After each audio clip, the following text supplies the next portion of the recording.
Babala para sa mga bata dahil ang mapapanood nyo ngayon ay hindi pwede para sa inyo, at kung may lakas ka ng loob na panoorin ito, siguradong mapapapunta ka sa CR nang wala sa oras.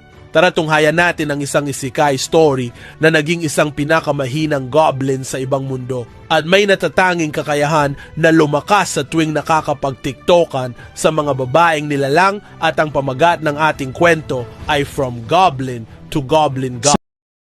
2 buwan na lamang ang natitira bago opisyal na magdeklara ng digmaan ng imperyo laban sa dakilang libingan. Ayon sa mga pagtataya ng simulation system, para kay Lin ay higit pa sa sapat ang 2 buwan. Direktang nilapitan ni Lin ang mga Snow Spirit at ginawa ang kanyang alok. Igagarantiya niya ang kanilang kaligtasan kapalit ng lahat ng Snow Spirit Stones na kanilang nalilikha. Agad pumayag ang mga Snow Spirit nang walang pag-aalinlangan. Matapos iyon, ang natitira na lamang ay hintayin na may produkto ang mga bato upang makapaghanda ng isang mapagpasyang puwersa para sa huling yugto. Personal na pinamunuan ni Lin ang 1,000 goblin patungo sa mga bundok na nababalutan ng nyebe para sa espesyal na pagsasanay sa tuloy-tuloy na labanan, sa pamamagitan ng pag-ubos ng napakalalaking dami ng Snow Spirit Stones na nilikha ng mga espiritu. Naghasik ng lagim ang mga goblin sa buong rehiyon na parang isang likas na kalamidad. Bawat halimaw na kanilang makasalubong ay nilamon. Naging sustansya na nagkaloob sa mga goblin ng hindi mabilang na bagong kakayahan. Lumampas sa inaasahan ang kinalabasan, bawat goblin ay umabot sa level 70 at nag-evolve bilang mga leader tier unit, ang ilan pa ay nag-mutate bilang mga bihirang variant gaya ng giant goblins, goblin mages, at demonic goblins. Pinakamapamangha sa lahat ang paglitaw ng isang overlord class mutant goblin na may hawak na banal na espada, na may kabuuang lakas pandigma na 5,500. Gayunpaman, nananatiling mas mababa pa rin ang hangganan ng paglago ng mga goblin kumpara sa mga tunay na pinagpala na lahi. Kahit gaano karaming Goblin King ang malikha, hindi nila matatalo ang isang nilalang na may tunay na likas na lakas. Yun mismo ang dahilan kung bakit naglaan sila ng napakalaking pagsisikap sa pag-iipon ng mga magical artifact. Habang nauubos ang oras, inutusan ni Lin si Alice na personal na pangasiwaan ang pagsasanay sa labanan at humiling ng ganap na kahigpitan.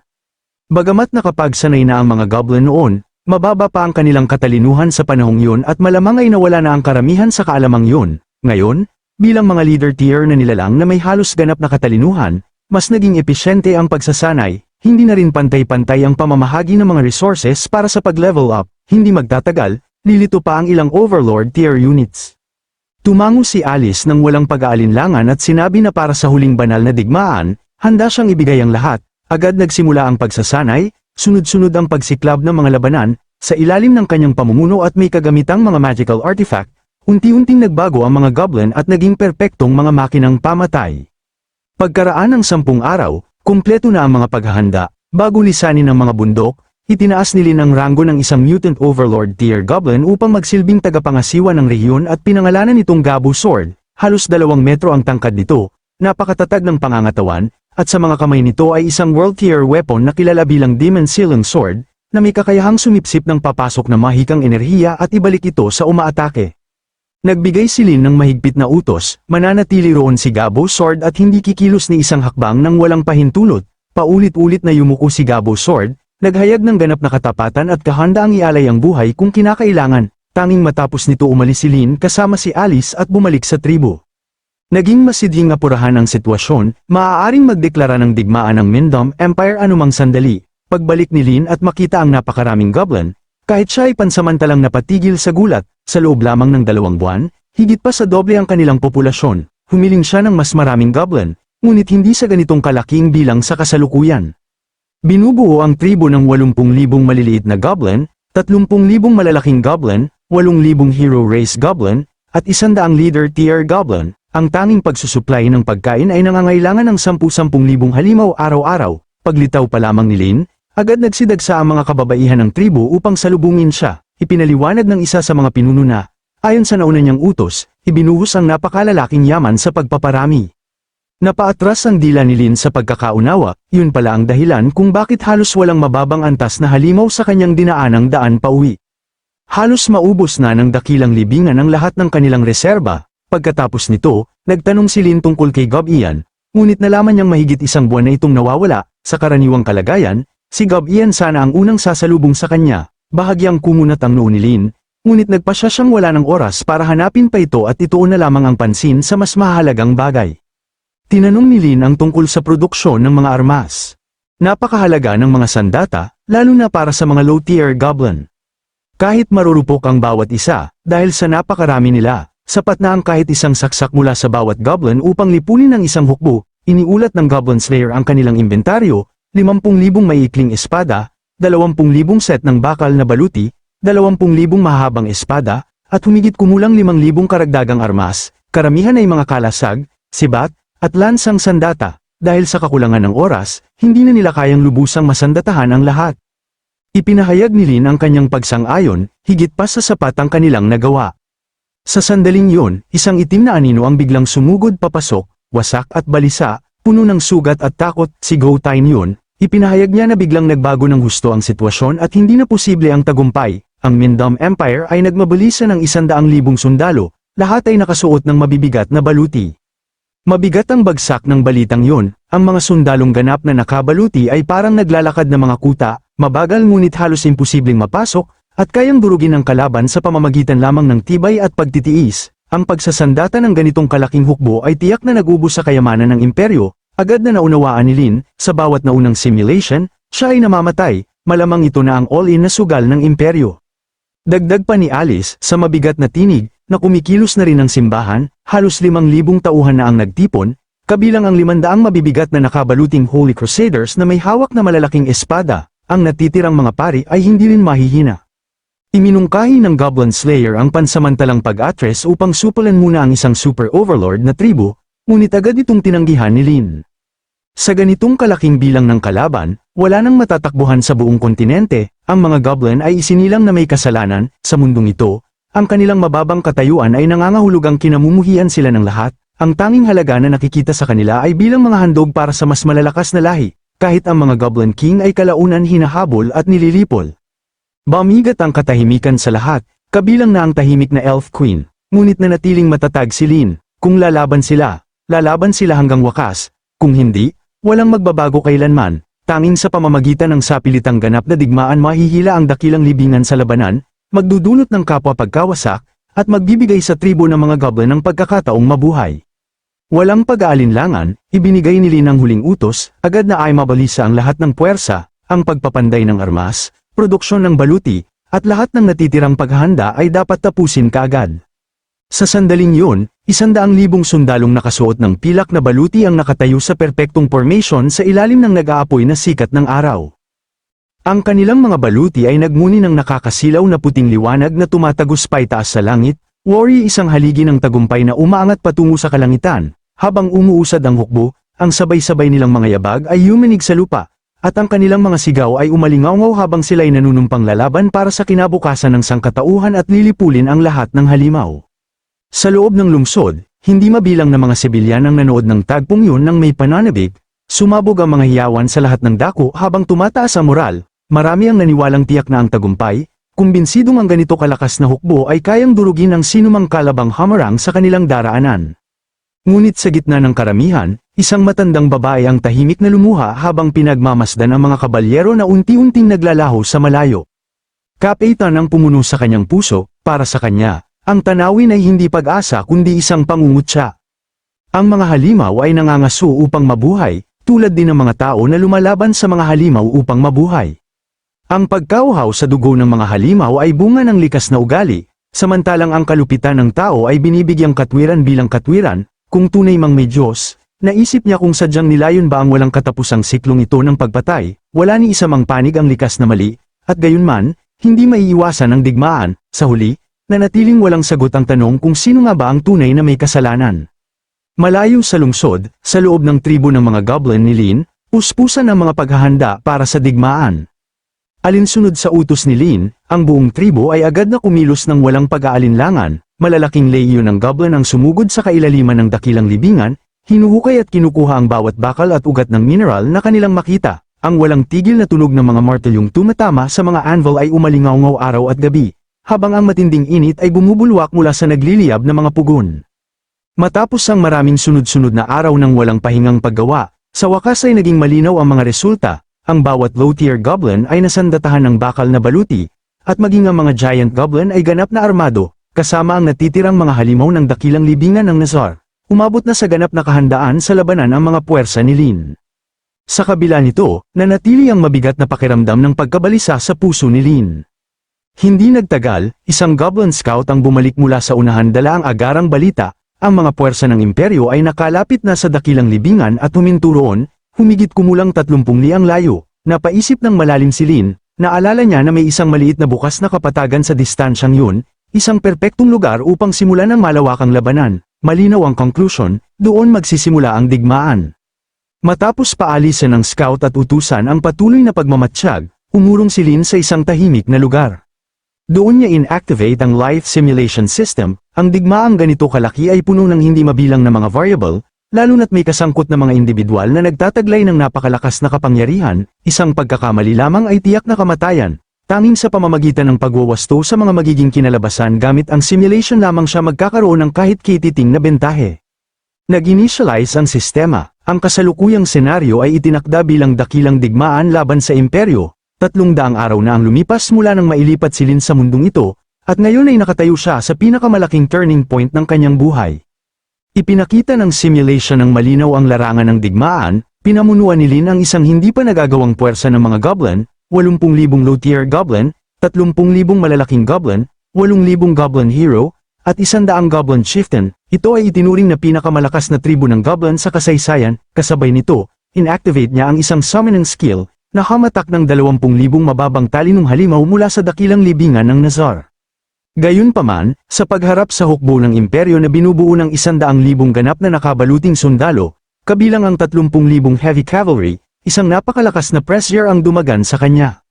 Sumabog ang digmaan sa isang unos ng mga sigaw at banggaan ng bakal. Ang lakas pandigma ng mga ganap na nakabaluting sundalong tao ay higit pa sa inaasahan, mabilis na dumami ang mga nasawi, habang ang mga goblin ay bumabagsak sa nakakatakot na bilis. Umabot ang palitan sa 5 goblin ang namamatay kapalit ng bawat isang sundalong tao.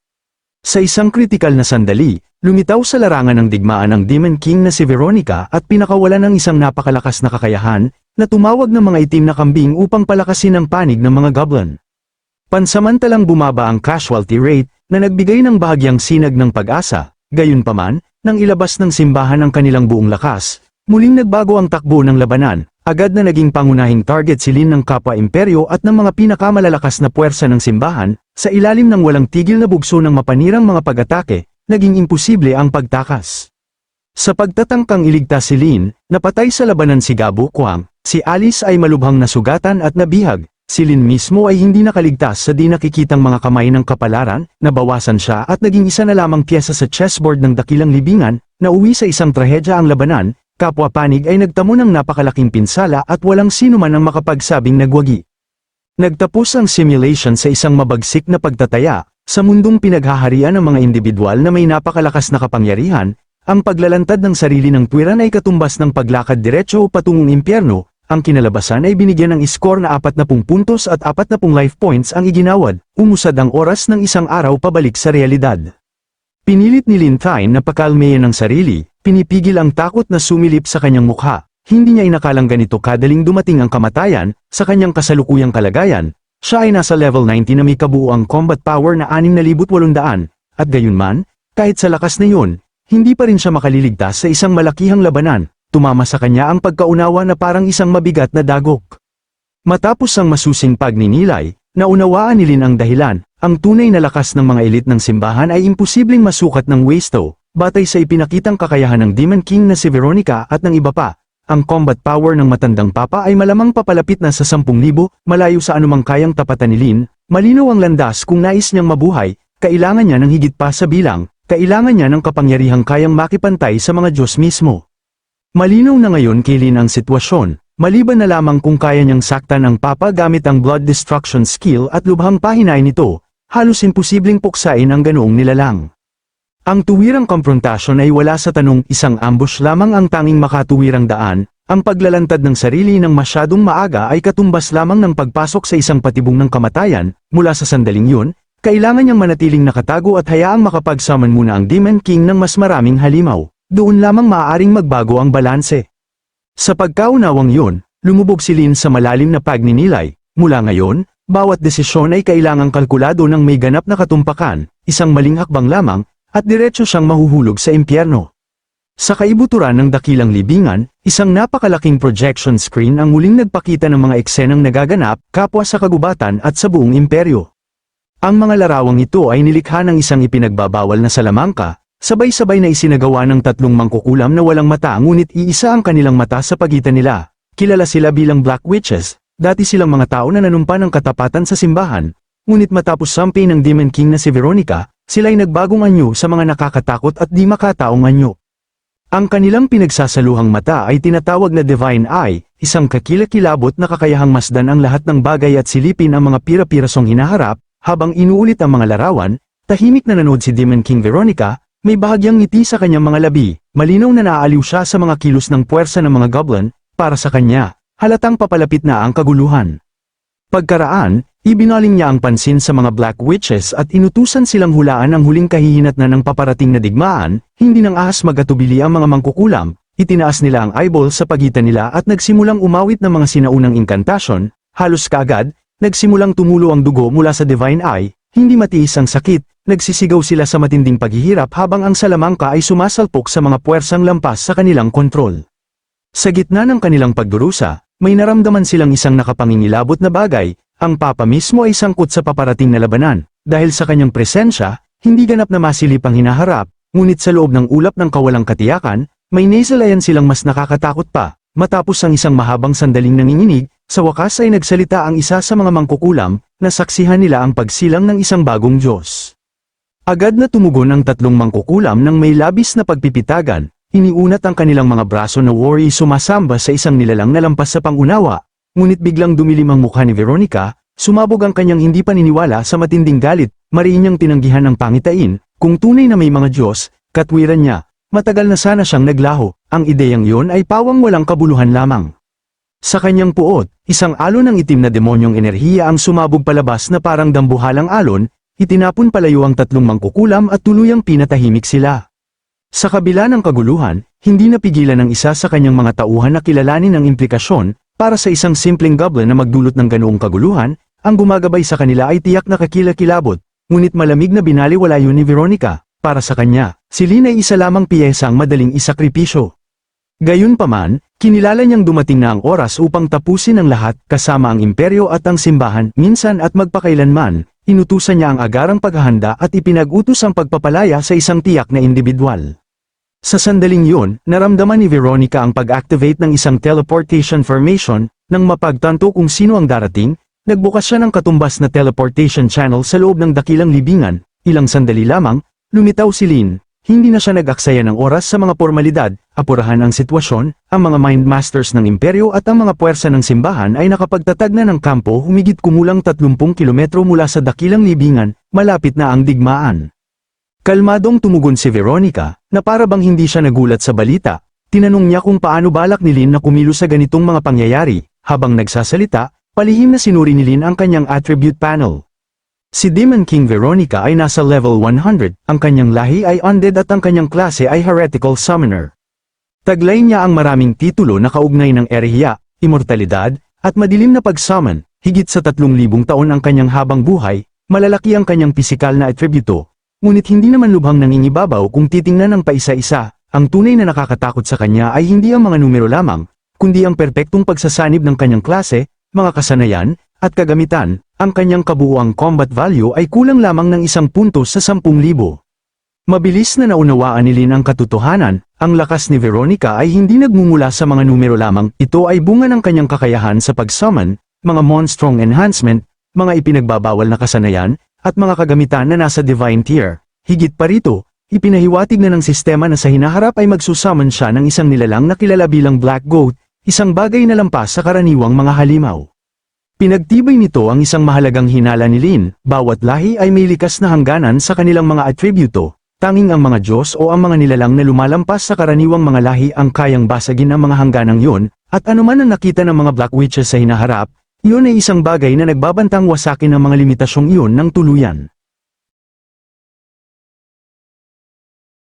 Matapos maglaan ng ilang sandali upang ayusin ang kanyang isipan, sa wakas ay humakbang si Lynn at nagsimulang magbigay ng kanyang ulat. Ipinaliwanag niya na sinunod niya ng eksakto ang bawat utos na ibinigay sa kanya. Ang mga puwersang militar sa ilalim ng kanyang pamumuno ay halos handa na, at ang kanilang bilang ay umabot na sa pinakamataas na limitasyon na kaya nilang pamahalaan sa makatutuhanang paraan. Sa kasalukuyan, mula sa usaping bilang, hindi na nila ito maaaring itulak pa ng higit. Gayunman, inamin niya na may seryosong problema pagdating sa pakikipaglaban sa mga kabalyerong tao na nakasuot ng bakal na baluti. Malinaw na dehado sila. Dahil dito, iminungkahi niya na ang patuloy na paghihintay ay lalo lamang magpapalala sa sitwasyon. Para sa kanya, ang paglulunsad ng isang preemptive strike ang pinakamatalinong hakbang. Hindi agad tumugon si Veronica sa kanyang mungkahi. Sa halip, si Abito ang unang sumingit, halatang iritado, pasigan niyang sinabi na walang kabuluhan ang sinasabi ni Lintien, at tinanong kung ang kanilang Panginoon ba ay isang nilalang na maaaring kumilos ng basta-basta ayon sa kapritsyo. Bago pa siya makapagsalita ng mas mahaba, itinaas ni Veronica ang kanyang boses at pinatahimik siya. Sinabi niyang tama na yon, hindi ito isang maliit na usapin, at dahil kinakailangan ito ng nalalapit na labanan, personal niyang ipapahiram ang bahagi ng kanyang kapangyarihan. Habang nagsasalita siya, marahan niyang itinapak ang kanyang baston sa lupa. Sa isang kisap mata, nagbago ang paligid, bigla silang tatlo na nasa himpapawid, mataas sa ibabaw ng tribong goblin, sa ibaba nila, ang hukbo ng mga goblin ay nakalatag sa isang siksik at hindi mapakialang masa, ang ingay pa lamang ay nakabibingi, at ang dami ng mga katawan na nagsisiksikan ay tunay na nakakagulat, maging si Lintien ay nabigla, hindi niya inaasahan na sisabog sa ganito kalaking bilang ang kanilang populasyon sa loob lamang ng ilang araw. Si Veronica naman ay halos walang reaksyon. Mabilis at malamig na inikat ng kanyang tingin ang buong hukbo, bago niya casual na sabihin na hindi naman ito masama. Sinabi niya kay Lintien na maganda ang kanyang ginawa, at idinagdag na kung makaliligtas siya sa nalalapit na malaking labanan, maaari niyang isaalang-alang na payagan siyang maging kanyang lingkod. Sa ibabaw, tila mapagbigay ang kanyang mga salita, ngunit sa totoo lang, wala itong kinalaman sa paggalang, tinitingnan lamang niya si Lintien bilang kapaki-pakinabang, sa kaibuturan ng kanyang puso. Wala siyang nadarama kundi matinding pagkasuklam sa mga goblin. Tumugon si Lintien ng isang pilit ng ngiti at nagpasalamat sa papuri, yumuko siya bilang tanda ng pagsunod. Ngunit sa likod ng kilos na iyon, baluktot ang kanyang ekspresyon sa paghamak, sa loob-loob niya, kumulo ang kanyang galit, ang sabihing magsilbi siya sa kanya ay isang insulto, isinumpa niya ang ideyang yun, iniisip kung gaano siya kalapit sa pagsabog ng damdamin, kung hindi lamang ito isang naglalakad na bante ng mga buto na may nakakatakot na kapangyarihan sa likod nito. Muling itinaas ni Veronica ang kanyang baston at idineklara na ito mismo ang nararapat sa kanila. Inanunsyo niya na palalakasan na niya ang hukbo, habang binibigkas niya ang pangalan ng Mahika, Supreme Magic, Heterodox Summoning, tila tumugon mismo ang hangin, isang napakalaking magic circle ang kumalat sa kalangitan sa isang iglap, patong-patong na makukulay na liwanag ang nag-overlap, naglalabas ng alon ng pressure ng Mahika na napakatindi, para bang sinasakal ang lahat, mararahas na hangin ang humagupit, umaalulong na parang mga bulong mula sa isang damanyakong nilalang. Mula sa loob ng bilog ay umalingaw-ngaw ang kakaiba at baluktot na halakhak, matalas at nakakairita, tulad ng tawa ng mga imp. Pagkatapos, may nagsimulang lumitaw, isang itim na heterodox na nilalang ang dahan-daang bumaba mula sa magic circle, ang napakalaki nitong katawan ay higit sa 10 metro ang taas, at ganap na nababalutan ng mga gumagalaw na galami na tila may sarili nilang isipan, wala itong mga mata, wala ring tainga, at walang mga braso, 3 paa na kahawig ng sakambing lamang ang sumusuporta sa bigat nito. Mayroon itong 2 napakalalaking bibig na nakaunat ng hindi natural ang lapad. Hindi ito kahawig ng alinmang kilalang nilalang, sa halip, para itong isang kasuklam-suklam na bukol ng laman na sumusuway sa anumang normal na paglalarawan, ang abominasyong ito ay kilala bilang Black Goat, Egg of the Evil God, habang napuno ng status panel ang paningin ni Lintien. Napatigil ang kanyang paghinga nang makita niya ang mga numero. Level 100, isang heterodox race, walang klase.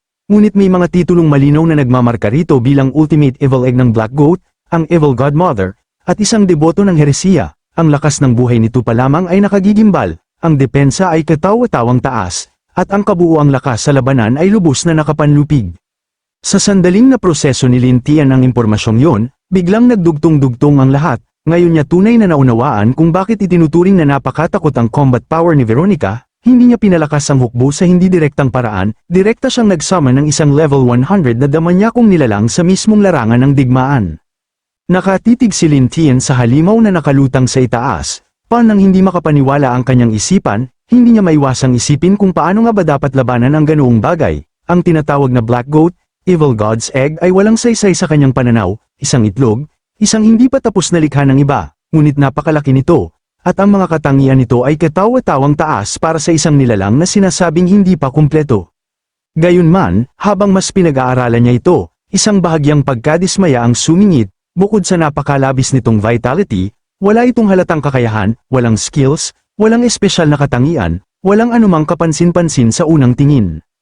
Halos hindi pa tuluyang nabubuo ang kaisipang yun nang may biglang mangyari, walang babala, isang dumadagundong na alon ng takot ang sumirit mula sa kaibuturan ng kaluluwa ni Lintian, nanigas ang kanyang katawan, umikot ang paningin niya, at tila gumuwang ang buong mundo, umuga siya sa ere, muntik nang mawala ng balanse, habang ang kanyang puso ay kumakabog na parang gustong lumabas sa dibdib niya, sa isang iglap, hindi pa niya maintindihan kung ano ang nangyayari sa kanya. Doon biglang sumingit ang boses ni Veronica, matulis at puno ng babala. Sinabi niyang huwag na huwag niyang uulitin ang parehong pagkakamali, ipinaliwanag niya na ang direktang pagtitig sa nilalang ay unti-unting sumisira sa lakas ng isipan, ang mga nilalang na tulad niyon ay hindi nangangailangan ng mag-agarang kakayahan, inaatake nila mismo ang isipan, at habang ang halimaw na yun ay nagsisilbing suporta, kalmado niyang idinagdag, hindi basta-basta malilipol ang hukbo ng mga goblin sa isang panig na massacre. Pagkatapos nito, walang pag-aalinlangan niyang inilatag ang paghahati ng gawain, ang mga puwersa ng imperyo ay problema ni Lintian, ang simbahan, siya mismo ang haharap, at sa sandaling yun, tumalikod si Veronica at umalis, kasama si Abito, na parabang ang napakalakas na presensyang kanyang ipinatawag ay isa lamang kasangkapang tapos na niyang gamitin. Tahimik na napabuntong hininga si Lintian, hiningang hindi niya namalayang kanina pa niya pinipigil, ganito pala ang agwat ng kanilang lakas. Bago pa siya makapagmuni-muni ng mas matagal, 2 Goblin Scout ang nagmamadaling dumating, halatang balisa, iniulat nila na may mga tao mula sa imperyo na papalapit sa kanilang kinaroroonan, halos kasunod nito, isa pang Goblin ang ramagasa mula sa malayo, hinihila ang isang lalaki, malakas niyang inihayag na may nahuli siya. Nagwala ang bihag, nagmumura at sumisigaw na pakawalan siya, tumugon ng Goblin sa pamamagitan ng malakas na paghampas sa kanya sa lupa, bago magulat na ang lalaki ay isang Imperial Scout na humihiling ng pakikipagkita, dagdag pa niya, ang mga kasama nito ay nagtatago sa kalapit na kabundukan at lahat sila ay napalibutan na. Agad tumigas ang ekspresyon ni Lintian at lumamig ang kanyang titig, tinanong niya kung hindi ba natatakot sa kamatayan ng lalaki, pinilit ng Scout na ayusin ang kanyang paghinga, hindi siya tumangging magpakita ng takot dahil wala siya nito, kundi dahil may sadya siyang pakay, itinuwid niya ang kanyang tindig at malakas na idineklara na siya ay isang kinatawan ng imperyo. Naroon upang formal na magdeklara ng digmaan. Walang pagdadalawang isip agad na tinanggap ni Lin ang hamon. Biglang kumunat ang puso ng Scout, isang hindi maipaliwanag na sindak ang bama sa kanyang katawan, kaya nanginginig ang kanyang mga paa at muntik na siyang bumagsak. Gayunpaman, pinilit niyang manatiling nakatayo at pautal-utal na sinabi na naihatid na niya ang mensahe at humihiling ng pahintulot na bumalik at magulat. Hanggang doon na lamang siya umabot, isang matalim na kidlat ng galaw ang humiwa sa hangin. Kumilos si Alice nang walang pag-aatubili, sa isang malinis at mabilis na galaw, hiniwalay ng kanyang espada ang ulo ng Scout sa katawan, bumagsak ang katawan ng walang buhay, habang gamulong ang bungo sa lupa, nakadilat pa rin ang mga mata, nagyelo magpakailanman sa halo ng sakit at matinding takot. Tumingin si Alice sa naputol na ulo at nagsalita sa malamig, halos malayong tinig, sinabi niyang sa wakas ay malaya na ito, sa kanyang pananaw, pareho silang nalinlang ng mga demonyo, at ang kamatayan ang wakas ng kasinungalingang yun. Pagkatapos noon, humakbang si Lintian at tahimik na nagtanong kung handa na ba ang lahat, walang pag-aalinlangan na tumango si Alice, sinabing maaari silang umalis anumang oras na ibigay niya ang utos. Pagkatapos ay gumalaw si Lintian sa loob ng napakalaking hukbo ng mga goblin, sa hindi nagmamadaling hakbang, nakabibigla ang lawak ng puwersa, sa likuran niya ay naroon ang mga nasa itaas na hanay, ang mga sentral na figura na bumubuo sa tunay na lakas panlaban ng hukbo. Pumwesto sila sa unahan, pinamumunuan ang mga pangkat ng mababangis na damanyakong halimaw at mga goblin. Nang mabuo ang Porma Sion, nagsimulang umusad ang hukbo, ang Black Goat, Evil God's Egg ay agad na sumugod sa unahan, tila isang walang isip na makinang pamatay, hindi ito bumagal kahit kaunti, ang napakalaki nitong katawan ay dumadagundong habang winawasak ang kagubatan. Habang pinagmamasdan ng halimaw na rumaragasa, hindi na napigilan ni Gokwang ang kanyang pagkailang. Tinanong niya si Lintian kung ano ba talaga ang bagay na yun. Aminadong habang mas tumatagal ang pagtitig niya rito, mas lalo siyang kinikilabutan, nagreklamo rin siya kung paanong winawasak nito ang mga puno ng walang malinaw na dahilan. Walang sumagot sa kanya, ang goblin sa tabi niya ay nanatiling tahimik, hindi dahil binabaliwala niya ang tanong, kundi dahil tunay niyang hindi alam ang sagot, mas mahalaga pa, ang mukhang kinakausap ni Gokwang ay hindi pala kay Lintian. Ilang sandali lang, biglang lumitaw si Lin Tian sa likuran niya. Kasalukuyang nakadisguise bilang isang ordinaryong elite goblin, diretsahan niyang tinawag na tanga si Go Kwang at ipinaliwanag na ang nakita nitong naglalakad sa unahan kanina ay isa lamang Pain. Muli niyang pinaalalahanan si Go Kwang na huwag titigan ang nilalang, at saka ipinaliwanag kung ano yun, isang heterodox na nilalang na kilala bilang Black Goat, Evil God's Egg. Sa pinakapayak na paliwanag, sinabi niyang literal itong isang itlog lamang, hindi nito nauunawaan ang wika ng tao, at lalong hindi ito dapat tretuhin parang karaniwang summon. Kinamot ni Go Kwang ang kanyang ulo, inuusal ang pangalan na tila sinusubukang i-proseso ang kahulugan nito. Bigla, lumiwanag ang kanyang mga mata nang may pumasok na bagong ideya. Kung itlog nga yun, tanong niya ng malakas, hindi ba't ibig sabihin ay maaari itong makipagparami at magluwal ng mga supling? Ang isang tanong na yun ay nagpadala ng matinding ginaw pababa sa gulugad ni Lin Tian. Inisip na mas manyakol pa pala ito sa kanya, dahil kahit ano basta may butas ay titirahin ito. Aray ko! Agad na naging awkward ang paligid dahil sa tanong na yun, lumipad si Gao Yan at hinampas si Go Kwang sa ulo, pinagalitan siya dahil sa pag-iisip ng kalokohan bago pa man magsimula ang labanan, sinabihan niya itong mag-focus at tinanong kung paano niya nagawang mag-isip ng ganoon, tinawag pa siyang isang manyok na goblin, hindi nagatubili si Go Kwang na gumanti. Galit na tinanong kung paanong may gana pa si Gao Yan na punahin siya gayong malinaw na tumingin din naman ito. Habang patuloy ang pagtatalo ng dalawang goblin, nanahimik si Lin Tian, malalim ang iniisip. Maya-maya, nagbago ang kanyang ekspresyon, sa hindi malamang dahilan, nagsimulang magtunog makatwiran ang mga salita ni Go Kwang, napagtanto niyang maaaring hindi siya purong dugo ng goblin matapos ang lahat, naisip niya na ang lahat ng bagay sa mundo ay may kakayahang magparami, ang Black Goat, Evil God's Egg ay sinasabing nagmula sa isa sa 7 Evil God, kahit paalamat lamang yun. Ang mismong pag-iral ng itlog ay patunay na may bahid ng katotohanan ang kwento. Mabilis na nabuo ang isang ideya, kung kaya niyang lumikha ng bagong buhay, hindi ba't siya magiging lehitimong kapareha ng Black Goat Goddess, kung ganoon, magiging ganap na lihay-timo ang lahat. Sa isip na yun, tahimik na umatras si Lin Tian patungo sa likuran ng hukbo ng mga goblin, sinigurong hindi makatawag pansin. Bigla siyang kumala sa porma sayon at palihim na naglakad patungo sa Black Goat, Evil God's Egg. Sa malapitan, ito ay napakalaki, tila isang higanteng tore na nakatindig, mas nakakatakot pa sa laki nito ang presensya nito, sino mang tumitig dito ay lalong nababalisa, na para bang unti-unting nagugulo ang kanilang mga isipan, maging si Lin Tian ay hirap na tiisin ito, kinuyam niya ang kanyang mga ngipin, mariing ipinikit ang mga mata, at sinabi sa sarili na kailangan niyang tapusin ito ng mabilis, ito ay isang landas na wala pang sinuman ang tinahak, at siya ang magiging una. Tinipon ang lahat ng lakas ng loob na mayroon siya, diretsahan siyang sumugod patungo sa Black Goat, Evil God's Egg, kasabay nito, patuloy ang mabagal na pag-usad ng hukbo ng mga goblin, ang hindi mabilang na mga halimaw ay sabay-sabay na gumalaw, at ang mabibigat nilang yabag ay nagpayanig sa sahig ng kagubatan habang sila'y sumusulong.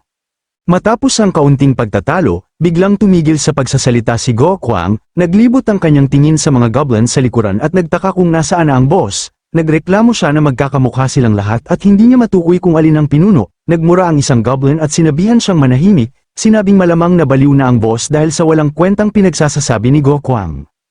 Nagpalit ang tagpo patungo sa pinagsamang kampo ng imperyo at ng simbahan. Hanay-hanay ang mga tolda sa loob ng bakod, binabantayan ng mga tore habang nagroronda ang mga sundalo sa mahigpit at disiplinadong porma sayon.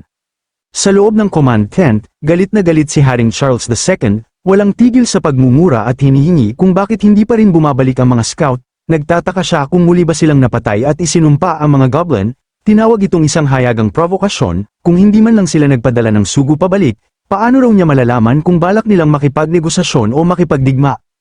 Hindi na nakatiis si Clean at nagsalita upang pakalmeyin siya, sinabi niyang hindi dapat sayangin ang kanyang kamahalan ng galit sa mga goblin, dahil goblin na sila, likas na kaya nilang gumawa ng ganitong mga bagay. Sa sandaling yun, isang scout mula sa unahan ang nagmamadaling pumasok at nagulat na dumating na ang mga goblin, umismed si Charles II at sinabi na sa wakas ay nagpakita na rin sila. Saka nanumpang iuwi niya si Alice, ano man ang mangyari, agad niyang pinangunahan ng iba palabas ng command tent, mabilis na inayos ang mga tropa at inihanda ang lahat para sa labanan. Ngunit habang mararahas na pagyanig ang yumanig sa lupa sa ilalim ng kanilang mga paa, bumigat ang mga ekspresyon ng lahat. May mali, malubha at hindi maipaliwanag, nakatitig ang mga tao sa unahan, balisa sa kakaibang presensyang nagpaparamdam ng matinding hindi komportable, kapwa sa katawan at isipan, nakagugulat ang mismong lawak, higit sa 100,000 goblin, Kasama ang napakaraming halimaw, marami ang hindi makapaniwalang ang isang tribo ng goblin ay maaaring lumaki ng ganito kalaki sa loob lamang ng kalahating taon. Kumalat ang takot sa hanay. Kinuyam ni Charles II ang kanyang mga ngipin at pinilit ang sarili na manatiling kalmado. Pasigaw niyang sinabi na walang dahilan para magpanik, mayroon silang 100,000 sundalong may mabibigat na baluti, at kahit padoblihin ang bilang ng mga halimaw, kaya pa rin nilang durugin yun. Isang nanginginig na marquee ang nagtanong tungkol sa dalawang itim na bagay sa larangan ng digmaan, sinasabing kahit ang pagtingin pa lamang dito ay nagpapakilabot sa kanyang balat, at tinatanong kung saan nagmula ang mga yun. Sa sandaling yun, humakbang ang cardinal at binuksan ang banal na kasulatan, ipinaliwanag na ang mga yun ay mga eretikong nilalang, kilala bilang mga itlog ng Black Goat Evil God, na nakatala sa mga sinaunang teksto. Inutusan niya ang lahat na iwasang tumitig ng direkta sa mga ito. Ayon sa kasulatan, panapanahong naglalabas ng ganitong mga itlog ang Black Goat Evil God, bagamat hindi niya inaasahang lilito ang mga yun dito. Kahit matapos ang paliwanag, marami pa rin ang nalilito. Karamihan ay hindi pa naririnig ang pangalang Black Goat Evil God, isang katawagan mula sa sinaunang panahon. Hindi na ito pinagtalunan pa ni Charles II, sa halip, tinanong niya kung nasaan ang Papa, sumagot ang cardinal na nananatili ang Papa sa hulihan, habang siya mismo ay sumulong upang tumulong sa pagsisimula ng labanan. Habang nagsasalita, hinugot niya ang kanyang espada, ang banal na espada na minsang ginamit ni Alice. Orihinal itong isang level 11 magic artifact, ngunit dahil sa pambihira ng mga high-tier artifact, ito ay dating nahati sa talem at sa hugis krus na hilt, ngayon na muling pinagbuklod. Kilala na ito bilang Holy Cross, Great Sword, na kayang ilabas ang buong orihinal nitong kapangyarihan, tinatawag din na Holy Cross, Sacred Sword. Dumilim ang ekspresyon ni Charles II habang nakatitig sa talem, at marahang sinabi na dapat itong ibalik sa tunay nitong may-ari. Sa panahong yun, umusad na ang hukbo ni Lin Tian papasok sa gitnang bahagi ng larangan at nagsimulang maglatag ng mga porma sayon. Gumalaw rin ang hukbo ng imperyo, bawat hakbang at bawat pagsasaayos ay perpektong sabay-sabay, ang kanilang galaw ay nagpapayanig sa lupa, sumalamin ang sikat ng araw sa pilak na baluti, lumikha ng nakakasilaw na liwanag habang ang napakalakas na presensyang militar ay umuusad pasulong. Sa panig ni Lin Tian, kalmado ang lahat, tahimik silang naghintay na lumapit ang kalaban. Sa isang sulyap lamang, itinuon ni Charles II ang kanyang titig sa mababang level na goblin na nasa pinakaharap. Tinanong niya ang katabi kung yun nga ba ang tinutukoy, kung siya ba talaga ay isang mababang level na goblin, agad dumating ang sagot, oo, siya rin ang goblin na nakita nila noon. Nagngalit si Clint, napilipit ang kanyang mukha sa puot, hindi niya kailanman makakalimutan ang sinabi at ginawa ni Lin Tian, ang idolo at Diyos ang higit sa lahat niyang sinasamba ay nadungisan ng isang goblin. Pagkatapos, napansin ni Charles II ang isang pamilyar na mukha, mapatla at walang kapintasan ang balat, at malinaw na asul ang mga mata. Ngunit wala na ang dating inosente sa mga yon, napalitan na ng malamig na kadiliman, naglaho ang lahat sa kanyang paligid, sumigaw siya kay Alice, sinabing dumating siya upang iuuwi siya, at inutusan siyang bumalik agad. Tumawag din si Clint, tinanong kung naaalala pa ba siya ni Prinsesa Alice, pinaalala niya kung paano sila dati nag-eensayo ng magkasama, at kung paanong lagi siyang madaling natatalo nito. Sinabi niya na kung handa siyang magbago ng isip at tumayo sa panig ng imperyo, hindi na nila siya pananagutin sa nagdaang massacre ng mga sibilyan. Mabilis at galit ang naging sagot ni Alice, sinigawan niya silang manahimik at binalaan na huwag nang banggitin muli ang mga taong yon, sinabi niyang may mga papatayin pa siya at hindi na siya babalik, sinabi niya kay Charles II na sa loob ng mahigit 10 taon, tiniis niya ang pagdurusa upang protektahan ang mga taong yon, ngunit sa huli, sila mismo ang nagtulak sa kanya patungo sa kamatayan. Ang mga salitang yon ang tuluyang bumura sa huling pag-asa ni Charles II. Habang nakatitig siya sa unahan, sakit na lamang ang natira sa kanyang mga mata. Tuluyan siyang nagwala, sinabi niya sa prinsipe na huwag nitong babanggitin sa kanya ang mga demonyong yon, sapagkat wala siyang pinagsisisihan at magpapatuloy siyang pumatay sa mga sumpang demonyo nang walang pag-aalinlangan. Sa huli, tahasan niyang inanunsyo sa hari na hindi siya aalis at hindi rin siya babalik sa kanilang tahanan, dahilan upang magngalit ang hari habang iniisip kung ano ang dapat niyang gawin. Sa sandaling yun, dahan-daang hinugot ng kardinal na arsobispo ang kanyang cruciforming espada. Ang kanyang tinig at presensya ay naging malamig at ganap na walang awang awtoridad. Hiniling niya na kilalanin ng nahulog na anghel na si Alice ang sandata at alalahanin ang responsibilidad na minsang ipinagkatiwala sa kanya ng simbahan. Ngunit ang tanawin ng espada ay lalo lamang nagpaalab sa galit ni Alice, sa halip na umatras, hayagan siyang naghimagsik, hinugot niya ang talam ng mga kaluluwang demonyo, at sa isang iglap ay sumabog paitaas ang demonyong enerhiya sa isang marahas na bugso, agad na dumilim ang kalangitan, isang napakalaking buhawi ang nabuo sa itaas. Umiikot ng ligaw habang nilalamon ng mga apoy sa kanyang paligid. Ang unos ng kapangyarihan ay umangat mula sa lupa at dumaluyong patungo sa kalawakan. Nasaksihan nito, naging labis na seryoso ang mukha ng kardinal na arsobispo. Mahigpit ang kanyang titig sa espada ng nahulog na anghel, sapagkat malinaw niyang naramdaman ng isang banta na magiging napakahirap harapin. Sa unahang hanay sa ilalim ng pamumuno ni Lin, biglang nagsalita ang isang mababang uri ng goblin na may garapal na kayabangan. Tinuligsan nito ang kalabang puwersa, inaakusahan silang sumasalungat sa kalooban ng kanilang Diyos at walang kayang kumakapit kay Alice na parang mga parasito. Ang tono nito ay sukdulang bastos, kaya't kahit ang kardinal na arsobispo ay hindi na nakatiis sa kahihiyan, itinuro niya ang kanyang espada kay Lin at tinuligsa siya bilang isang mapanirang puring halimaw, itinatanggi ang mga paratang laban sa simbahan at idineklarang wala nang dapat pang pag-usapan, ipinahayag niya na magsisimula na ang digmaan. Si Lin naman ay bahagyang ngumiti, suot ang halos inosenteng anyo. Nagkunwari siyang may pagpipigil, sinasabing hindi siya mahilig sa dugo o karahasan, at inalok sila ng isang pagkakataon upang sumuko. Napaikot sa galit ang mukha ng kardinal na arsobispo, kumikibot ng hindi mapigilan ang mga sulok ng kanyang bibig. Tinuligsa niya ang mga salita ni Lin bilang walang kaiyang paninirang puri, ipinahayag na ang mga kabalyero ng simbahan ay mga sagisag ng katarungan at mga kinatawan ng banal na kalooban. Sa kanyang paningin, ang tunay na mararahas at uhaw sa dugo ay ang mga halimaw na nasa kanilang harapan. Itinaas ni Haring Charles II ang kanyang kamay upang pigilan ang karagdagang pagtatalo, ipinahayag niya na walang saysay ang pag-aaksaya ng mga salita at ibinigay ang kanyang utos para sa katarungan, inatasan ng mga sundalo na lipulin ang mga halimaw at bawiin ang kanilang santa. Ang dagandong ng hukbo ay yumanig sa langit at lupa, sumabog na parang kampanang tumutunog para sa di mabilang na mga kaluluwa, tumatagos diretso sa mga puso ng lahat ng nakarinig nito. Si Haring Charles II mismo ang nanguna sa pagsalakay ng kabalyeriya, inilunsad ang isang ganap na opensiba. Sa mismong sandaling yun, opisyal na sumiklab ang napakalaking labanan, agad namang tumugon si Lin, inutusan ng mga dambuhalang halimaw na umatake, hindi dapat hayaang makabuo ng depensibong porma sayon ang kalaban, kapag nagtagumpay sila, magkakaroon sila ng kalamangan sa malapitan na labanan. Sa ilalim ng kanyang utos, sabay-sabay na ramaga sa pasulong ang mga halimaw. Naglalagablab ng dugong uhaw ang kanilang mga mata habang walang takot silang sumasalpok sa hanay ng mga kabalyerong may baluti. Nang makita ng mga kabalyero ang sunod-sunod na dambuhalang mga abominasyong papalapit sa kanila, sinaklot sila ng matinding takot. Para itong paghampas ng mga itlog sa bato, gayunpaman, hindi sila umatras, ibinaba nila ang kanilang mga ulo sa likod ng mga kalasag, nagnitngit ang mga ngipin, at lumaban gamit ang lahat ng kanilang lakas. Kahit ganoon, hindi pa rin nila kinaya ang bagsik ng mga halimaw na may taas na 4 hanggang 5 metro, agad na nagkadurug-durug ang pangunang porma sayon ng imperyo.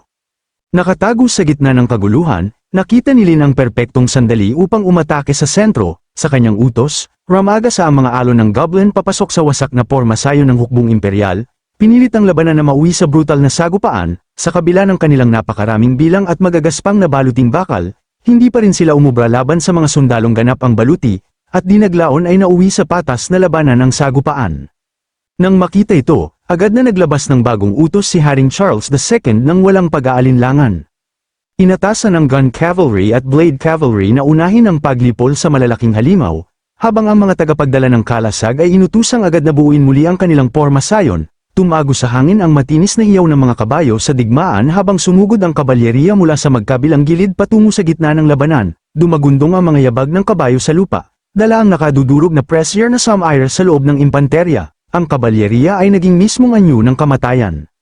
Sa dinaanan ng kanilang pagsalakay, nagkalat ang mga bangkay ng goblin sa lupa, walang iniwang pagkakataon para sa kontra-atake. Nilaslas ng saber cavalry ang isang dambuhalang baboy ramo na may pangil, walang tigil na pinagtataga hanggang sa gumuho ang level 5 na halimaw sa isang tumpok ng punit-punit na laman at lantad na mga buto. Sa sandaling bumagsak ang isang target, umusad agad ang mga sakay patungo sa susunod.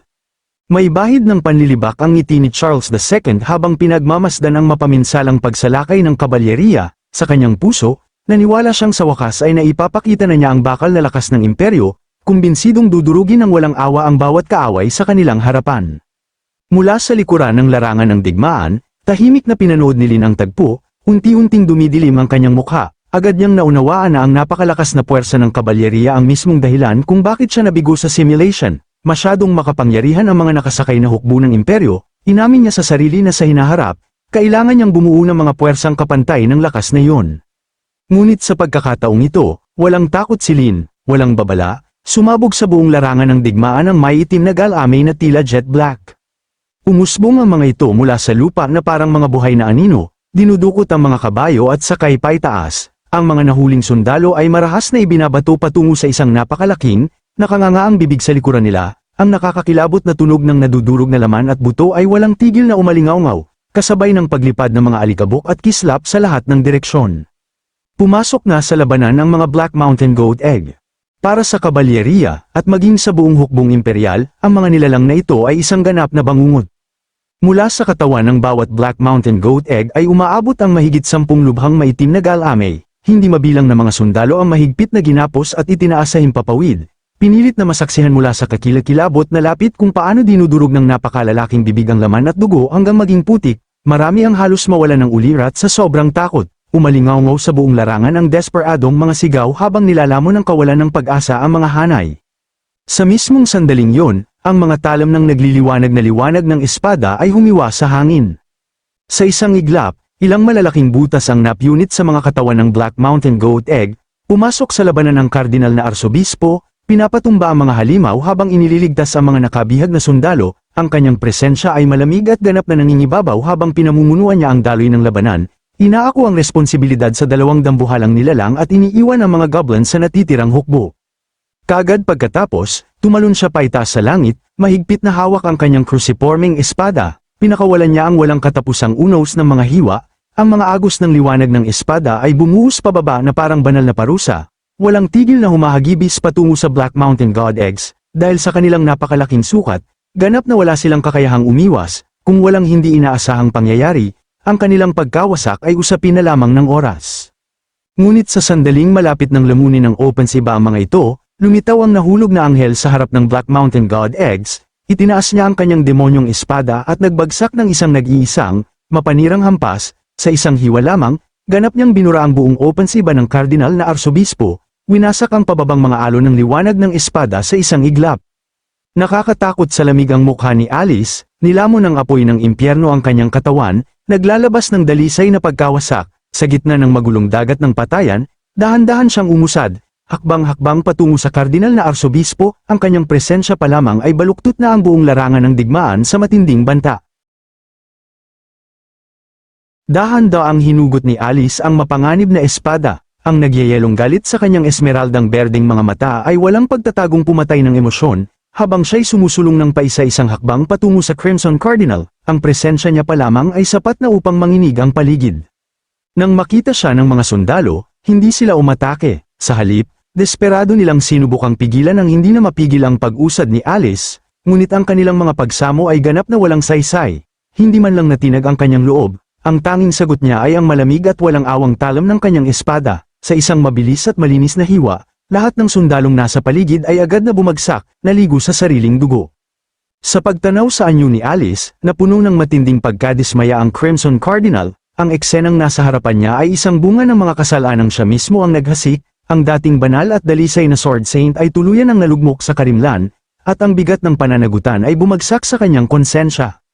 Mula pa sa murang edad, si Alice ay sapilitang ipinasok sa simbahan. Ang humubog sa kanya, sa kanyang katawan, isipan, at pananampalataya, ay walang iba kundi ang Crimson Cardinal mismo. Lumaki siyang paulit-ulit na binabayo ng parehong doktrina, ang pagiging pinili ng Diyos ay isang karangalan, ngunit isa ring sumpang kailangang bayaran ng dugo at kasalanan, ang pagsunod sa kalooban ng Diyos ang tanging landas na pinahihintulutan, ang sakit, takot, at kahinaan ay mga dumi na kailangang burahin upang maging perpektong sandata ng imperyo. Ang paggunita sa mga alaalang iyon ay lalo lamang nagpasabog sa galit ni Alice, ang apoy sa kanyang dibdib ay umalpas, at ang huling piraso ng kanyang pagpipigil ay halos tuluyang gumuho, ang landas ng pagpatay at sakripisyo na kanyang tinahak ay hindi niya pinili, ito ay itinulak sa kanya, hinubog, at pinanday ng mismong taong ngayon nakatayo sa kanyang harapan. Tumanggi ang Crimson Cardinal na harapin ang bigat ng kanyang mga ginawa. Sa halip, hinatulan niya si Alice bilang ganap ng nilamon ng katiwalian. Sa isang iglap, nagbago ang ihip ng hangin, mahigpit niyang hinawakan ang banal na espadang krus, at ang kanyang lakas sa labanan ay biglang sumirit hanggang halos 7,000. Lumitaw ang naglalakihang pakpak ng isang anghel sa kanyang likuran habang dahan-dahan siyang umaangat sa ere. Sa hindi niya maipaliwanag na dahilan, ang simpleng pagtitig kay Alice ay nagdulot ng matinding banta sa kanyang buhay, isang malamig na pangamba ang gumapang sa kanyang gulugod. Upang tiyakin ang sarili niyang kaligtasan, agad niyang pinakawalan ng isang pambihirang kakayahan.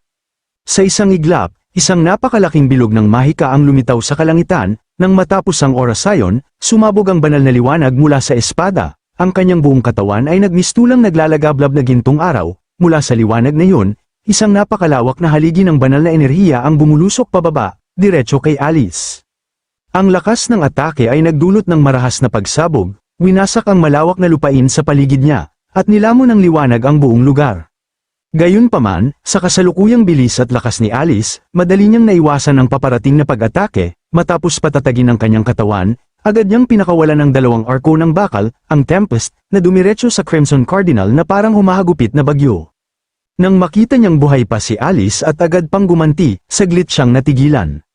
Subalit hindi siya labis na nabahala, sa isang kisap mata, agad niyang pinaganya ang banal na harang ng liwanag upang salagin ang mga atake, napigilan ng kalasag ang dalawang hiwa, ngunit kaagad ding nagbago ang kanyang anyo, matapos tiisin ng dalawang salpok, nagsimulang kumalat ang mga bitak sa banal na harang hanggang sa tuluyan itong mabasag, at ang lakas ng atake ay nagpadala sa kanyang katawan na pal-ipad paurong.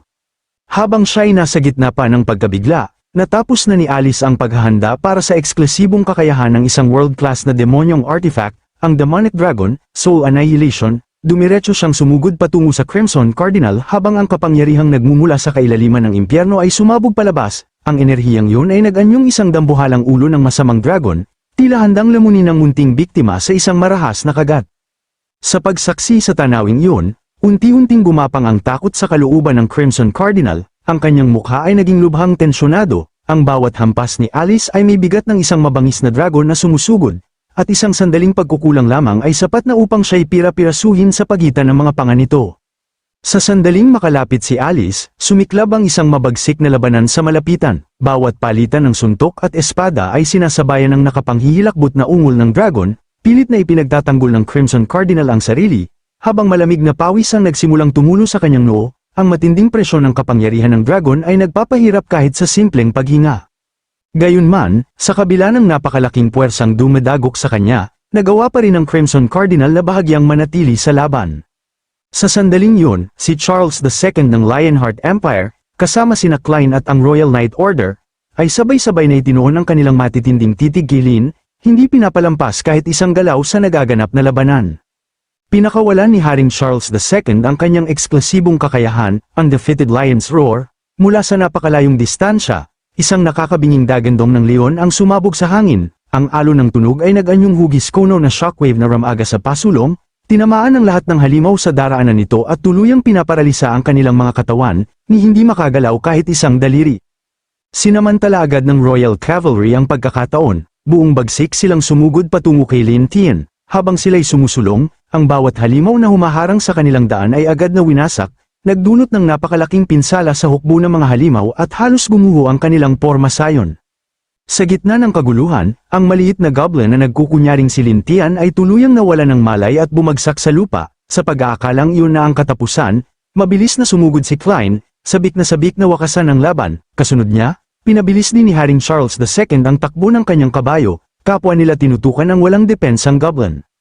Sa ilalim ng sabayang pag-atake ng dalawang pinakamalalakas na figura ng imperyo, ang uno ng goblin ay agad na nahiwalay sa katawan, bumagsak ang dugo at laman sa lupa, at sa paniniwalang nagwagi na sila, bumulusok ang matinding tuwa sa hanay ng mga kabalyero, isang piraso ng dagwang laman ang ibinato patungo sa hukbo ng mga goblin bilang simbolo ng di umano'y tagumpay, at ang buong Royal Knight Order ay sumabog sa hiyawan ng tagumpay. Ngunit sa mismong sandaling yun, isang malamig at nakakakilabot na presensya ang umalingaw-ngaw sa buong larangan ng digmaan, ang hangin ay tila nagyelo, at ang sigla ng mga kabalyero ay biglang napalitan ng pangamba, kinilabutan si Klein at agad na lumingon sa pinanggagalingan ng tinig. Doon, unti-unting bumagsak ang pagbabalat kayo, si Lin Tian ay mahinahong naglakad palabas ng anino, buhay na buhay, sa kanyang likuran ay nakatayo ang naglalakihang mga goblin, ang tunay na mga commander ng digmaan, ang tambak ng dugo at laman sa lupa ay isa lamang panlinlang. Nanlaki ang mga mata ni Klein habang paulit-ulit na pinagmamasdan ang patay na katawan at ang Lin Tian na nasa harapan niya. Ang mas lalong nagpatindi sa kanyang pagkabigla ay ang katotohanang ang mga goblin ay halos magkakamukha, imposible nang makilala kung alin ang totoo at alin ang pain. Sa harap ng naguguluhang mga kabalyero, malinaw na nahulog sila sa isang perpektong bitag. Dumilim ang ekspresyon ni Haring Charles II habang tuluyan niyang napagtanto ang lawak ng katalinuhan ng kanyang kalaban. Ang matinding pagkalugi ng imperyo ay hindi basta nagkataon, ito ay planadong-planado. Samantala, si Klein ay nanginginig sa galit, ang 6 na buwang walang humpay na pagsasanay, ang lahat ng kanyang puot at paghihiganti, ay umabot na sa sukdulan, buong tapang niyang hinarap si Lin Tian, determinadong ilabas ang lahat ng kinikimkim niyang galit sa isang huling laban. Si Lin Tian naman ay nanatiling kalmado, isang mabilis na sulyap sa paligid, at ang kanyang tindig ay ng kumpiyansa, handa siyang tanggapin ang hamon, anuman ang kahihinatnan, at sa puntong yon, lalong tumindi ang tensyon sa battlefield, hudyat ng isang labang magtatakda ng kapalaran ng imperyo. Mula sa loob ng hukbo ng mga goblin, may isa pang figurang humakbang pasulong, si Lin, ang tunay na pinuno ng mga goblin. Walang kabahala-bahala niyang inihayag na si Alice ay kusang loob na pumiling pumanig sa kanya, hindi dahil siya'y pinilit, kalmado ang kanyang mukha, halos may bahid ng aliw, na para bang ang lahat ng nangyayari ay isang laro lamang. Nanigas ang prinsipe, habang ang mukha ng hari ay dumilim sa hindi makapaniwala. Doon lamang nila napagtanto ang katotohanan, ang goblin na kanilang napatay ay isa lamang pain, isang doppelganger na nilikha upang linlangin sila. Biglang tumawa si Lin, hayagang nilalait ang mga tao dahil sa dali nilang mahulog sa kanyang bitag. Inamin niyang napakakumbinsido ng kanyang pag-arte, at lubos siyang naaliw sa panunod sa imperyo na magdiwang sa isang huwad na tagumpay. Sa wakas, naunawaan ng hari na siya'y lubos na natalo sa laro. Ang pinuno ng mga goblin ay minaniobra ang buong larangan ng digmaan, ginawang parang mga hanggal na paikot-ikot ang pinakamalalakas na puwersa ng imperyo. Galit na galit at labis na napahiya, humakbang pasulong ang prinsipe, ipinahayag niyang hahamunin niya si Lin sa isang duelo. Sa nakalipas na 6 na buwan, walang tigil siyang nagsanay para sa sandaling ito, pinipigil ang kanyang galit at puot, hinihintay ang pagkakataong personal na wasakin ng goblin na Samire sa kanyang dangal. Nang marinig ito ni Lin, ngumiti lamang siya. Kung sabik na sabik makipaglaban ang prinsipe, ikatutuwa niyang ibigay ang pagkakataon. Dumiretso ang prinsipe kay Lin, umaapaw sa galit at pagnanais pumatay, kumbinsidong matatapos ng isang suntok ang lahat. Ibinuhos niya ang buong lakas sa kanyang kamao at pinakawalan ng isang mapanirang suntok na tuwirang tumama sa ulo ni Lin. Agad na kumilos si Lin, isang bagong nakuha niyang punyal ang biglang lumitaw sa kanyang kamay habang itinaas niya ito upang salagin ng suntok. Sa isang iglap, tila nagtagumpay siya, ngunit ang banggaan ay lampas sa inaasahan ng sinuman. Nadurag ang punyal sa hindi mabilang na piraso sa ilalim ng halimaw na lakas ng prinsipe. Ang mga basag na tipak ay bumaon diretso sa dibdib ni Lin, hiniwa ang laman at buto, bumulwak ang dugo habang siya'y tumilapon paatras, marahas na inuubo, nabigla maging ang mga goblin, nakatingin sila sa hindi makapaniwala, hindi maunawaan ang kanilang nasasaksihan, ang kanilang pinuno, ang nagsabing sasakupin niya ang mundo, ay ngayon duguan, halos hindi na makatayo. Bago pa man makabawi si Lin, muling umatake ang prinsipe, ang ikalawang suntok ay tumama ng diretso sa mukha ni Lin, itinapon siya ng ilang metro palayo, bumagsak ang kanyang katawan sa lupa, nagdulot ng isang marahas na pagsabog ng alikabok at mga debris, saglit na nanahimik ang lahat.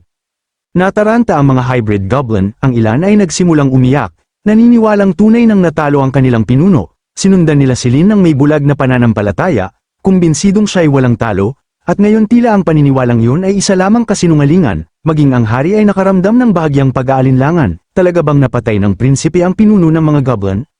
Ngunit habang tumalikod ang prinsipe, handang ideklara ang tagumpay, may kakaibang pakiramdam na hindi tama ang lahat. Biglang bumulwak ang dugo mula sa kanyang bibig, dahan-dahan siyang tumingin pababa, isang espada ang malinis na bumaon sa kanyang dibdib, ang talam ay lumusat hanggang sa likod, basang-basa ng dugo. Nanigas ang prinsipe, nanginginig ang kanyang katawan habang sumabog ang matinding sakit sa kanyang buong sistema ng nerbiyos, nanlaki ang kanyang mga mata sa matinding takot, dahan-dahan niyang iniikot ang kanyang ulo, at doon niya nakita si Lin na nakatayo sa likuran niya, ganap na walang sugat, nakangiti na parang demonyo. Doon lamang napagtanto ng lahat ang katotohanan, ang Lin na binugbog ilang sandali lang ang nakalipas ay hindi ang tunay. Isa na naman yung pain, isang disposable na kopya. Bago pa man makapag-react ang prinsipe, 12 ng mga talamang sabay-sabay na bumulusok sa kanyang katawan mula sa lahat ng direksyon. Nabutas ang kanyang mga braso't binti, pinaira-piraso ang kanyang katawan, winasak ang kanyang mga laman loob sa loob lamang ng ilang segundo, hinugot ang espada mula sa dibdib ng prinsipe, bumagsak ang prinsipe, wala ng buhay, tumingin pababa ang pinuno ng mga goblin sa bangkay na may aliw sa mukha, sa kanyang pananaw, ang galit at puot ng prinsipe ay isa lamang katawa-tawang biro, lahat ng pagsisikap, lahat ng pagsasanay, at sa huli, namatay pa rin siya na parang isang tanga. Namasdan ng hari ang lahat sa matinding sindak. Sa wakas, naunawaan niya na hindi ito isang karaniwang kalaban, ngunit habang naghahanda siyang kumilos, nag-alinlangan ang isa sa kanyang mga tauhan at nagbabala na baka hindi pa yun ang tunay na anyo ni Lin. Biglang lumingon ang kasama ng hari, sa malayo, may isa pang goblin na may hawak na punyal, tila naghahandang umatake. Agad na kumilos ang kasama ng hari, ibinato ang kanyang sibat ng may napakalakas na puwersa. Nawasak ang goblin sa isang iglap, ngunit doon lamang napagtanto ng kasama ng hari na may mali, ang goblin na yun ay isa lamang karaniwang sundalo na kumikilos ayon sa likas na gawi, hindi si Lin. Umalingaw-ngaw ang halakhak ng tunay na Lin sa buong larangan ng digmaan, nilait niya ang mga tao dahil patuloy pa rin silang naguhula kung alin ang tunay na katawan. Para sa kanya, ang kanilang pagkalito ang pinakanakaaliw sa buong digmaan. Pagkatapos, pinakawalan ni Lin ang isang ungol ng pangingibabaw, yumanig ang buong battlefield, at ang tunog ay tumusok direkta sa isipan ng bawat taong naroon. Sa susunod na iglap, nawala si Lin, at bigla na lang siyang nasa likuran na ng mga sundalo, isang malamig at demonyong ngiti ang nakapinta sa kanyang mukha, habang ang punyal ng isang asasin ay nakadikit na sa leeg. Bago pa man makariakt ang sinuman, tila bumaligtad ang buong mundo. Nang muling lumino ang tanawin sa larangan ng digmaan, ang hari at ang natitirang mga mataas na opisyal ay nakagapos na, hawak ng mga goblin na eksperto sa pagpaslang, nakakandado ang kanilang mga galaw, supresado ang kanilang mga kakayahan, at tuluyang naputol ang lahat ng ruta ng pagtakas. Natalo na ang hukbo ng mga tao, sinimulan ng mga hybrid goblin ang kanilang pagpatay. Ang ilan ay pinupunit ang mga walang kalaban-labang sundalo gamit ang hubad na kamay. Nilalamon sila ng buhay, ang iba na may hawak na malalaking palakol na may 2 talam, hinahati sa 2 ang mga nakabaluting kabalyero sa isang hampas lang, binahan ng dugo ang battlefield, walang tigil ang mga sigaw habang gumuho ang pormasayon ng mga tao.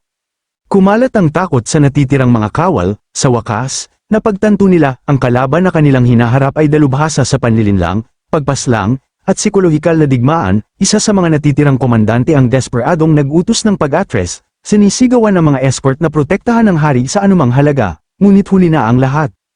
Mataas sa itaas ng battlefield, nakatayo sa ibabaw ng isang halimaw na nilalang, iginuhit ng reyna ng mga elf ang kanyang pana, hinayla niya ang bagting hanggang sa sukdulan, nang pakawalan ng palaso, humiwa ito sa hangin na parang hatol ng langit, dumaan diretso sa kalasag ng isang sundalo at tumusok sa kanyang dibdib habang tumatakbo. Agad na bumagsak ang katawan nito.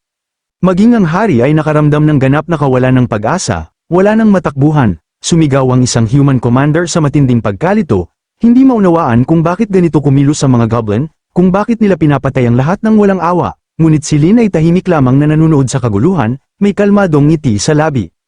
Sa kanyang pananaw, ang mga tao ang unang sumalakay, sila ang gustong lipulin ng mga goblin, sila ang gustong pumatay sa kanya. Ngunit ngayong ipinagtatanggol niya ang sarili, ang buong mundo pa rin ang nagpipinta sa kanya bilang kontrabida. Sa huli, labis itong ikinatuwa ni Lin, kahit ano pa ang gawin niya, kahit paano pa siya kumilos, ang goblin ay mananatiling halimaw sa kanilang kwento.